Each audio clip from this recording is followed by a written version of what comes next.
सिद्धि ओम नमः सिद्धि ओम नमः सिद्धि यदर्चावामि प्रमुदितमनादर क्षणादासी सर्गे गुणगुण समत्ताशि लवन्ते जयवन्ता जमसमायां गदा महावीर स्वामी नैनपदगामी मोदना महावीर स्वामी नैनपदगामी मोदमे अनंत सिद्ध भगवान की जय हो। 1000 श्री आदिनाथ भगवान की जय हो। शासन अक्षर महावीर स्वामी की जय हो। आचार्य गुरु श्री विराट सागर जी महाराज की जय हो। आचार्य गुरु श्री गुरु संत सागर जी महाराज की जय हो। अहिंसा वही विश्व धर्म की जय हो। परम पूज्य रत्न सुभाष गुरु सागर जी महाराज की जय। प्यारे प्यारे भक्तात्माओं, चलते हैं वीतराग जिन शासन कि उस संयमी सागर में, आनंद के सरोवर में, उस आनंद लेने के लिए चलते हैं सरोवर में। उन कुछ भजन के पंक्तियों के साथ और उन में हम डूब जाएंगे और हम भी उस चीज को प्राप्त करेंगे।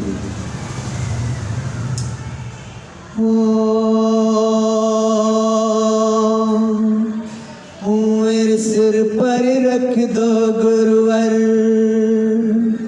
अपने ये दोनों हाथ, गुरुवर हमको दीजिए जन्म जन्म का साथ, गुरुवर हमको दीजिए जन्म जन्म का साथ।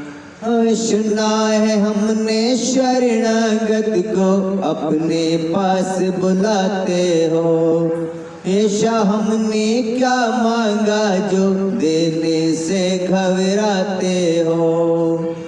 चाहे कुछ भी कर लो गुरुवर, चाहे कुछ भी कर लो गुरुवर, वस्था में रहना देना है तो दीजिए जन्म जन्म का साथ, देना है तो दीजिए जन्म जन्म का साथ। हर गम की धूप में झुलस रहे हैं, प्यार की छैया कर दो तुम। विन माझी के नाव चले ना, अब पतवार पकड़ लो तुम। मेरा रास्ता रोशन कर दो, मेरा रास्ता रोशन कर दो, छाये अंधियारी रात, देना है तो दीजिए जन्म जन्म का साथ, देना है तो दीजिए जन्म जन्म का साथ। मेरे सिर पर रख दो गुरुवर, मेरे सिर पर रख दो गुरुवर अपने दोनों हाथ, देना है तो दीजिए जन्म जन्म का साथ, गुरुवर हमको दीजिए जन्म जन्म का साथ। अब बात में किसी कवि ने 4 लानों कथन किया है कि गुरु और शिष्य का रिश्ता अजीब होता है, गुरु और शिष्य का रिश्ता अजीब होता है और खून के रिश्ते से भी ज्यादा करीब होता है, खून के रिश्ते से भी ज्यादा करीब होता है। गुरुओं का आशीर्वाद, गुरुओं का आशीर्वाद उन्हीं को प्राप्त हुआ करता है प्यारे बंधुओं, जिनका अच्छा नसीब होता है, जिनका अच्छा नसीब होता है। अब बात में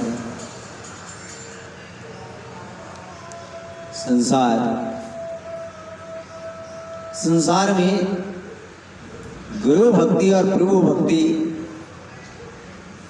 और जीवन में लघुता, जीवन में विनय, जीवन में समर्पणता, जीवन में क्षमा भाव,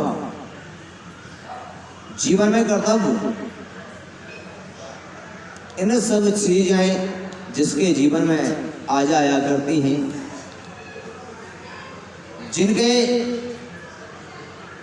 अंतरंग भाव में इस प्रकार की धारा प्रवाहित हो जाया करती है।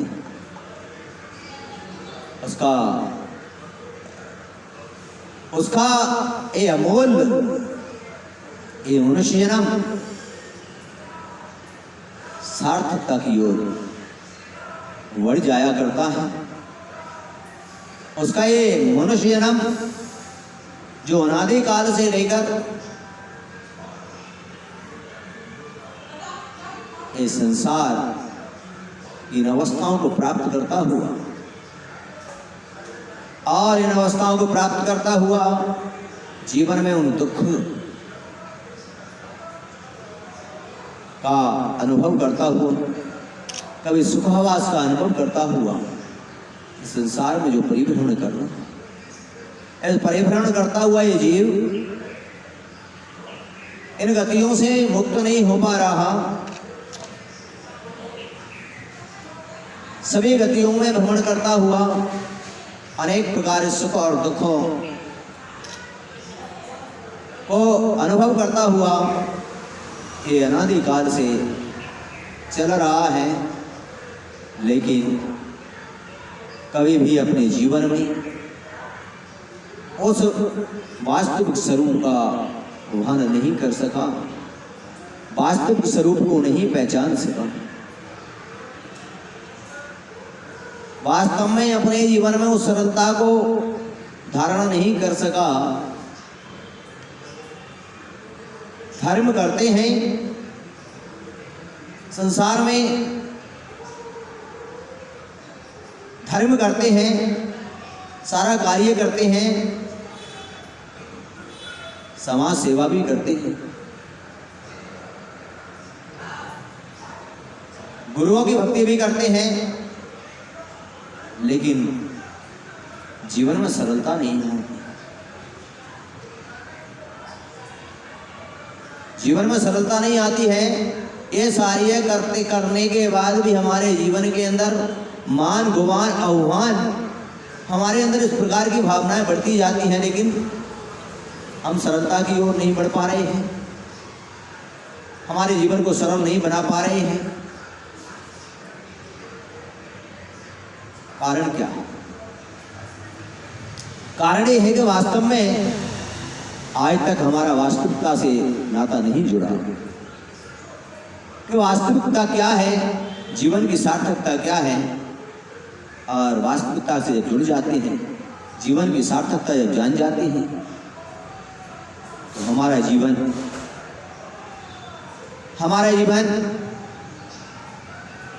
गुरु और प्रभु के चरणों में समर्पित हो जाता है। और गुरु और भगवान के चरणों में जब समर्पित हो जाया करता है, तब हमारे जीवन का बोध हो जाता है। और जब जीवन का बोध हो जाता है, ध्यान रखना, जीवन का कल्याण का मार्ग इस संसार के राग मार्ग की ओर से वीतरागी की ओर बढ़ता है। और वीतरागता की ओर बढ़ जाता है, उस संयम की ओर बढ़ जाता है। और जब तक हमारा अंतरंग भाव जब तक प्रभु और गुरु चरणों में समर्पित नहीं होता, तब तक हमारा जीवन इस संसार की राग मोह की व्यवस्थाओं में ये परिणत हुआ करता है, कभी वीतरागता की ओर नहीं बढ़ पाता। इसलिए हमारे लिए यहाँ पर आचार्य ने कहा कि किस प्रकार जीवन में हमारे लिए समर्पित भाव होना चाहिए, किस प्रकार हमें अपने कर्तव्यों का पालन करना चाहिए, किस प्रकार सरलता का जीवन हमारी किस प्रकार वीतरागता को प्राप्त कराता है, अपन जान सकते हैं। एक नगर, और उस नगर में अनेक श्रावक श्रेष्ठी निवास करते हैं, अनेक धर्मात्मा जीव वहां पर निवास करते हैं। बंधु हो, उसी नगर में एक श्रेष्ठ श्रावक भी और रहा करता था, जो अपने इस जीवन में सरलता की ओर जिया करता था, सरल जीवन जिया करता था। उसके जीवन में किसी प्रकार का मान गुमान अवमान नहीं था, सरलता का जीवन। वो अपने व्यापार में संलग्न रहता था, किसी प्रकार की कोई बाहरी वस्तुओं में प्रवेश नहीं होता था। अपने काम से काम रखता था, किसी से कुछ मतलब नहीं। सुबह अपने व्यापार को जाता, अपने घर पर आता, भोजन कर लेता था आकर 12 बजे शांति पूर्वक आकर भोजन करता और भोजन करके फिर जाता, शाम को भोजन करके अपना इस प्रकार से वो अपने प्रभु की भक्ति करता हुआ और अपने जीवन को यापन करता चला जा रहा है। लेकिन यहाँ पर आप देखेंगे, विचार करेंगे, घर में रहने वाले बाप पिता और बेटा दोनों अपने व्यापार को चले जाते, घर में सासू और बहू दोनों रहते हैं।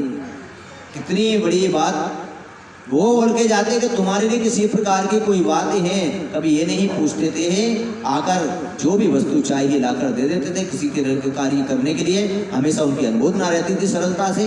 और हम नहीं कर पाते तो आप लोग करें, हम नहीं कर पाते तो आप लोग करें, ऐसा सरल भाव था, ऐसा गुरु और प्रभु के प्रति समर्पित भाव था। करें बंधु, आपसे भी मैं ये निवेदन करना चाह रहा हूं कि खास अगर हम नहीं कर सकते तो कम से कम करने वाले की अनुमोदना तो जरूर करें। हो सकता है वो अनुमोदना का फल भी तुम्हारे लिए, हो सकता है वो अनुमोदना का फल भी तुम्हारे लिए इस असंयमी जीवन से संयमी जीवन बना दे। कम से कम हम अनुमोदना तो जरूर करें। और उस समय सासू और बहू दोनों घर में शुद्ध आहार बनता था, और शुद्ध आहार बन के किसी ना किसी चतुर्विध संघ में किसी ना किसी का आहार कराया करते थे और अपने जीवन को, अपने कर्तव्य को पूरा करके अपने जीवन में आनंदित हुआ करते थे। और दोनों चतुर्मास के जैसे समय का काल था, और उस काल में रोजाना कहीं ना कहीं जंगल से कोई ना कोई, आसपास से कोई ना कोई संत साधु आ जाया करते थे, और वो हार दान देकर बड़े आनंदित होते थे, बड़े प्रसन्न होते थे। और शेठ व्यापार के कारण से प्रभु भक्ति कर लेता था, पर गुरु की भक्ति नहीं कर पा रहा था, हार नहीं दे पा रहा था। लेकिन उसकी किसी प्रकार की अनुमोदना थी कि किसी प्रकार का कोई भी कार्य कभी पूछता नहीं घर में क्या। इस प्रकार से चलता हुआ जीवन, एक दिन उस जीवन में घटना आती है। और घटना क्या आती है, और घटना देखकर वो विचार करते हैं, चिंतन करते हैं, सोचते हैं कि एक बार संत आ जाती है, और संत यहाँ पर आती हैं, वृद्ध संत आ जाती हैं। थोड़ा मौसम था, और उस मौसम में आकर जैसे वो आकर खड़े प्रदान करते हैं, वो धीरे धीरे उस समय मौसम थोड़ा ठंडा सा हो गया था, और उस ठंडे के मौसम में थोड़ा धीरे धीरे हार ले रहे थे। हार करते करते उनका थोड़ा समय लग गया, 10, 11, 11:30 बज गए, और साधु जन हार करके मंदिर के दर्शन कर अपने जंगल में जाकर वृक्ष के नीचे अपने सामायिक में बैठ जाते हैं, और वहाँ पर उत्कृष्ट ध्यान करते हैं। और उस समय शेठ भी अपने घर पर आ जाता है, और घर पर आने के बाद वो आकर देखता है, वहाँ पर जैसी सफाई चल रही थी, आकर देखता है, सेठ आकर बैठता है, विचार करता है क्या है यहाँ पर, इस प्रकार की स्थिति क्या है, सफाई कैसी चल रही है, कौन भोजन करने आया।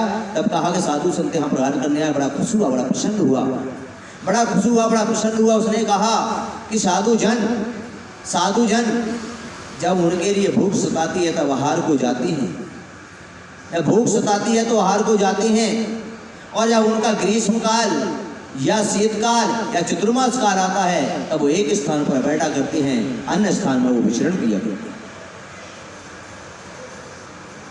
बहुत खुश हुआ, बड़ा प्रसन्न हुआ।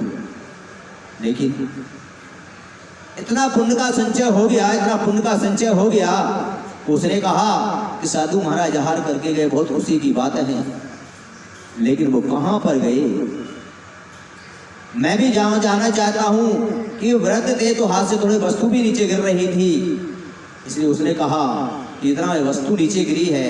उन्होंने ऐसे वो किया और वो सेठ महाराज के पास पहुंच जाता है, जाकर उनको नमोस्तु करता है, जाकर कहता है तुम हमारे घर पर आहार के लिए गए। साधु जन ने कहा कि मैं कहाँ गया कहाँ नहीं गया मुझे पता नहीं, क्योंकि साधु ना तो पता पूछते हैं, ना एड्रेस पूछते हैं, ना किसी को देखते हैं, वो तो जाते हैं और आ जाते हैं। क्योंकि जब खुद के पास ही एड्रेस पता नहीं है तो दूसरे का एड्रेस पता कहाँ रखेंगे। तब वो बोलता है व्यक्ति तुम गए जहाँ पर एक साधु बोलते, बोले हाँ गया तो था। बोले वहाँ पर गए थे, बोले हाँ। बोले आप हार करके आए, बहुत खुशी की बात है, लेकिन आप उस समय आपने जो हार किया उसमें से अनेक वस्तुएं नीचे गिरी।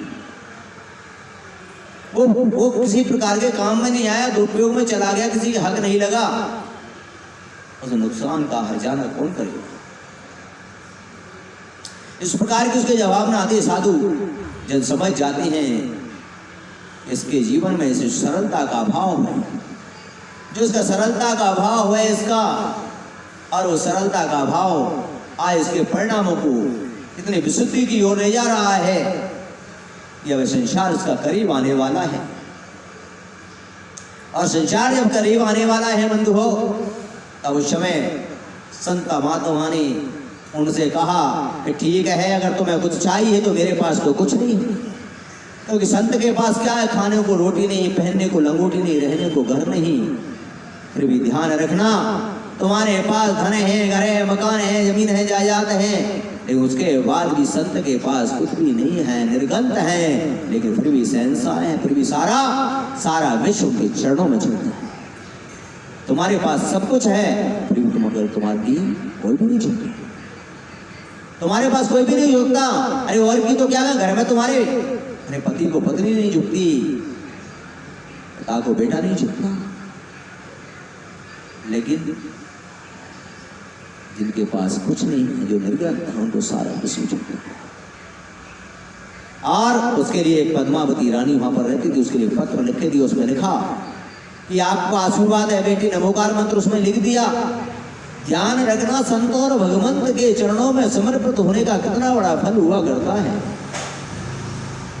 कितना बड़ा फल हुआ करता है। और वो सेठ वहां से जाता है, उस राजा के महल में पहुंचता है और पहुंचकर वहां पर कहता है कि पद्मावती की रानी कहाँ पर है, मुझे उससे मिलना है। वहां पर जैसे ही पहुंचता है, वहां पर राजा मंत्री सब बैठे हुए, बोले भैया किससे मिलना है, वो पद्मावती से नहीं मिल सकते तुम, अभी उस कुछ अवस्था में है। तब वो कहता है मुझे पत्र दिया है महाराज ने, कहा कि पद्मावती को जाकर दे देना, मैं उन्हीं को दूंगा, दूसरे को नहीं दूंगा। और वो राजा कहता है जैसे ही यहाँ पर ध्यान रखना, तुम लोगों को कहीं पर भी नाम लेते हैं सुपार लगाने पे, निर्ग्रंथ संत का, जहाँ पर हमारे दिगंबर संत का जहाँ पर नाम आ जाता है, या बीतरागी प्रभु का नाम आ जाता है, वहां पर सब रास्ते खुल जाएंगे। आपको भी अपने जीवन के अगर रास्ते खोलना है, तुम्हारे भी लिए अपने बंद हुए रास्तों को और खोलना है तुम्हारे लिए, तो तुम भी इस संसार के राग भाव को, थोड़ी देर कसाय भाव को छोड़कर, मान गुमान अभिमान को छोड़कर, थोड़ी देर अपने परिणामों को भी प्रभु और गुरु चरणों में जाकर सरलता के साथ उनकी भक्ति कर लेना, तुम्हारे भी रास्ते खुल जाएंगे, तुम्हारे भी रास्ते खुल जाएंगे। दुनिया में और कोई शरण नहीं है। और बंधुओं, जैसे वहां पर जाता है, पद्मावती को पत्र मिलता है, पत्र निकाल कर वो पढ़ती है, पढ़ने के बाद उसमें लिखा था आशीर्वाद है बेटा, तुम्हारे लिए नमोकार मंत्र जैसे ही पढ़ती है वैसे ही वहां पर वो अवस्था ये हो रही थी कि किसी भी प्रकार से उसकी उस समय संतान की उत्पत्ति होना था, अवस्था हो रही थी, और अनेक प्रकार के वेद वहां पर सब परेशान हो जाती हैं। लेकिन जैसे वो नमोकार मंत्र गुरु का आशीर्वाद पहुंचता है बंधुओं, जैसे वहां पर पुत्र रत्न की प्राप्ति हो जाती है, और जैसे पुत्र रत्न की प्राप्ति होती है, सारे महल सारे नगर में खुशियां हो जाती हैं। राजा खजाना खोल देता है, राजा धन वितरित करना शुरू कर देता है, अनेक प्रकार के दान देता है, अनेक प्रकार का।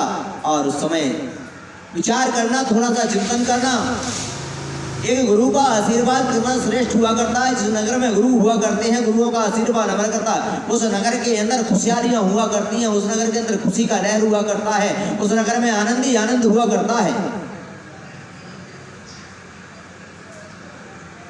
और उस राजा ने उस खुशी को जाहिर करता हुआ उस राजा ने मंत्रियों के पास बैठकर विचार किया कि ये खुशी जो मिली है, ये व्यक्ति जो पत्र लेकर आया इसके कारण से मिली है, और इसके कारण से हमारे राज का, रानी का भी जीवन बच गया और पत्र भी हो गया, हमारे राज्य को चलाने वाला संतान भी पैदा हो गई। कितनी बड़ी खुशी हो गई। एक गुरु के पत्र में लिखे हुए आशीर्वाद का फल है। अरे जहाँ पत्र में लिखे आशीर्वाद का इतना वो फल है, जहाँ साक्षात गुरु का आशीर्वाद मिल जाए तो क्या कुछ नहीं मिल सकता, सब कुछ मिल सकता। और बंधु उन्होंने विचार किया, और विचार करने के बाद उन्होंने निर्णय लिया। निर्णय लेने के बाद कहा कि इतना बड़ा कार्य किया है और इतना बड़ा कार्य किया है, तो इस कार्य करने के लिए उन्होंने कहा, इस कार्य करने के लिए उन्होंने कहा कि इसको आधा राज्य दे दिया जाए, क्योंकि तो इतना बड़ा बात है। तब निर्णय लिया गया, राजा ने उसको बुलाया और कहा कि जा तुम्हें आधे राज्य का मालिक बनाया जाता है, आधा राज्य दिया जाता है तुम्हारे लिए। वो व्यक्ति विचार करने लगा, सोचने लगा कि आधे राज्य का क्या करूंगा, पूरा राज्य मिलता अगर तो आनंद भी आ जाता।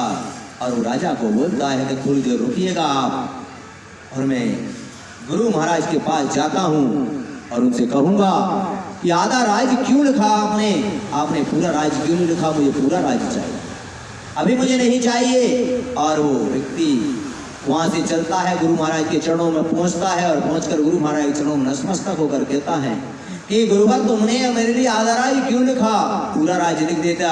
पूरी कारण क्या है, मैंने तुझसे कहा था जो मिल जाए वो ले लेना। तब उसने कहा कि आधा राज्य झगड़े का कारण है, लड़ाई का कारण है, क्या मान का कारण है, कसाय का कारण है, अहंकार का कारण है, तो आधा राज्य नहीं, मुझे तो पूरा राज्य चाहिए। बंधु कितना पुण्य का संचय हो गया उस सरल परिणाम करने से, उस गुरुओं की भक्ति करने से। और उसमें उस समय जैसे गुरु राय देखती हैं और कहती हैं भव आत्मा है, निकट भव है, कल्याण होने वाला है, इसीलिए उस समय कहती हैं ठीक है तुम्हें पूरे राज्य का मालिक बना देंगे, लेकिन आप वो पूरा राज्य मिल जाएगा, लेकिन जैसे जैसे हम कहेंगे वैसे वैसे आपको करना पड़ेगा। परंतु वो व्यक्ति बोलता है मैं सब कुछ करने को तैयार हूँ, लेकिन मुझे पूरा राज्य। अपन लोगों की भी स्थिति है, अपन लोगों की भी स्थिति, लेकिन संसार मार्ग में अपनी स्थिति है, गुरु के पास नहीं। सब कुछ करने को तैयार हैं हम। अभी कहीं राजनीति की बात आया, सामाजिक बात आया, किसी प्रकार की बात आया, सब कुछ करने को हम तैयार हो जाते हैं। व्यापार की बात आया, सब कुछ करने को तैयार हो जाता है, लेकिन जहाँ धर्म की बात आती है, वीतरागता की बात आती है, वहां पर हम पीछे हट जाते हैं। जहां पर गुरु भक्ति करने की बात आती है, जहां पर गुरुओं की सेवा करने की बात आती है, जब भगवान के प्रभु की सेवा करने की बात आती है, प्रभु के चरणों में आने की बात आती है, तब तक हम पीछे हट जाते हैं। संसार का कोई भी कार्य ऐसा नहीं है जिसमें हम सबसे आगे रहते हैं, सबसे आगे रहते हैं। बंधुओं, मेरा आपसे निवेदन है कि गुरु भक्ति और प्रभु भक्ति करने में हमें सबसे आगे होना चाहिए, और इनमें सबसे आगे रहेंगे तो संसार के वैभव में और संसार के कार्य में और संसार के नाम और में हम सबसे आगे हो जाएंगे। लेकिन प्रभु भक्ति और गुरु भक्ति में आगे नहीं रहे, और एक दिन संसार का जो वैभव है वो भी हम सबसे पीछे छूट चुके। और समय उसके लिए कहा, उसके लिए संयम की बात कही, उसके लिए ब्रह्मचारी बनाया, ब्रह्मचारी बना के उसको पढ़ाया लिखा, उसके बाद उनको छिल्लक महाराज बना दिया, उसके बाद उनको मुनिराज बना दिया, और मुनिराज बनाने के बाद और गुरुवर ने कहा जाओ अब तुम पूरे राज्य के मालिक हो, अब तुम्हारे ऊपर कोई शासन नहीं कर सकता। जितने भी शासक हैं दुनिया के, वो सब तुम्हारे चरणों में आकर नतमस्तक होंगे, सब तुम्हारे चरणों में आकर झुकेंगे। अब तुम्हें किसी के आगे झुकने की जरूरत नहीं है। और मुनि बनकर उस तपस्या को करते हैं और संयम को धारण करते हैं, और वो संसार में एक सरलता का परिणाम, संसार में एक गुरु भक्ति का परिणाम, एक प्रभु भक्ति का परिणाम, घर में वो उस सरलता के साथ गुरु का प्रवेश कराना, गुरु को रोज आरदान देना, रोज अष्ट तरफ से प्रभु की भक्ति करना, एक छोटा सा कर्तव्य उनके लिए संसार में जो राग कसाय भाव राग मार्ग में मोह में जो जीने वाला व्यक्ति एक वीतरागता की ओर प्रवेश हो जाता है और इस वीतरागता को प्राप्त करके अपने जीवन में उन अष्ट कर्मों से रहित होकर उस केवल ज्ञान ज्योति को प्राप्त करता हुआ उस मोक्ष और सिद्ध सलाह की ओर प्रविष्ट हो जाता है। आपके लिए भी मैं निवेदन करना चाहूँ, आप भी आए इस वीतराग जिन शासन जयवंत हो, इस समय आकर आप भी इस असंयमी जीवन जो जी रहे हैं, संसार के राग भाव में जो जी रहे हैं, उससे भी अगर नहीं निकल सकते तो कम से कम आप भी जिस प्रकार उन्होंने अपने सहज और सरलता के साथ अपने कर्तव्य का पालन करते हुए उस वीतरागता को प्राप्त कर उस वीतरागता से को जयवंत किया, आइए हम भी इस सरोवर में डूबकर हम भी उसको जयवंत करने का पुरुषार्थ जारी रखें। अपना जीवन धन और मंगलमय हो जाएगा। इसी के साथ ओम नमः सबको क्षमा बरी का जयराज श्री महावीर भगवान की जय।